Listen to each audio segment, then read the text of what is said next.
Ilabas ko na yung aking luggage, Angels, na galing sa Pilipinas kasi si Jinjin ang mag-open. Excited na kasi siyang kunin yung mga pinabili niya sa akin. And kung ako lang asahan, gusto ko sana sa weekend ko pa to siya i-open kasi napagod ako, Angels. Pero dahil nga si Jinjin ang gusto at saka baka kailanganin niya na rin, ayan na, ihatid ko na sa living room.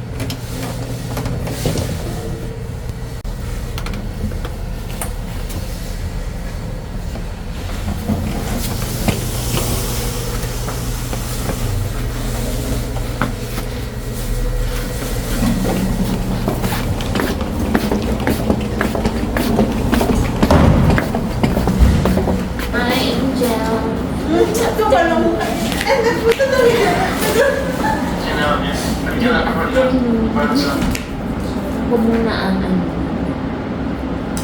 nakatoka. Mag-unboxing tayo ng bagahe ni Ate mo. Dapat diba ang bagahe pagkatapos mo at pagkalapag mo within that day?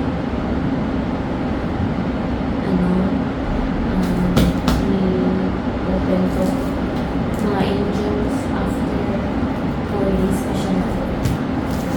Tignan mo. Huwag na lang natin i-open.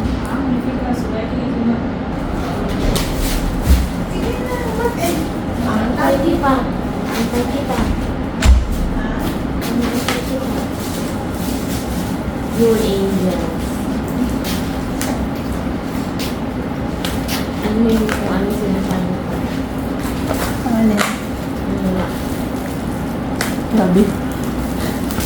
Mas excited pa siya mag-open. Iba pala talaga yung feeling, Angels, na yung dumating ka ng Pilipinas kaysa bumalik ka na kasi yung mga bagahe mo hindi ka na excited i-open. Pero yung dumating ako sa Pilipinas, sobrang excited ng mga anak ko i-open yung bagahe ko. Pero ngayon, kailangan Philippine pa nila ako na. Kailangan siya pa mag-open. O, diba? Sinabi ko na yan sa simula ng vlog. 4 days after. Tingnan mo, kinapay-kapay, daan-daan ko na lang ito sa Cafe Angels kasi para gising yung diwa ko. Kasi sabi ko sa kanya, gising ka na, matulog na ako. Padala lang rin yung Milo na yung tigi isa-isa. Ang padali lang. Be, kinuha ko. Pero ka...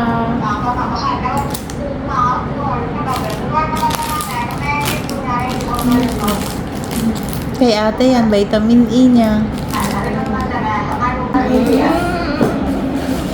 so happy. Ito lang ba? Feeling ko.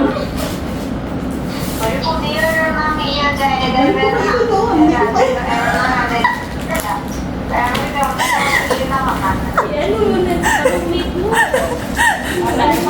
Wala akong bigay sa kanya.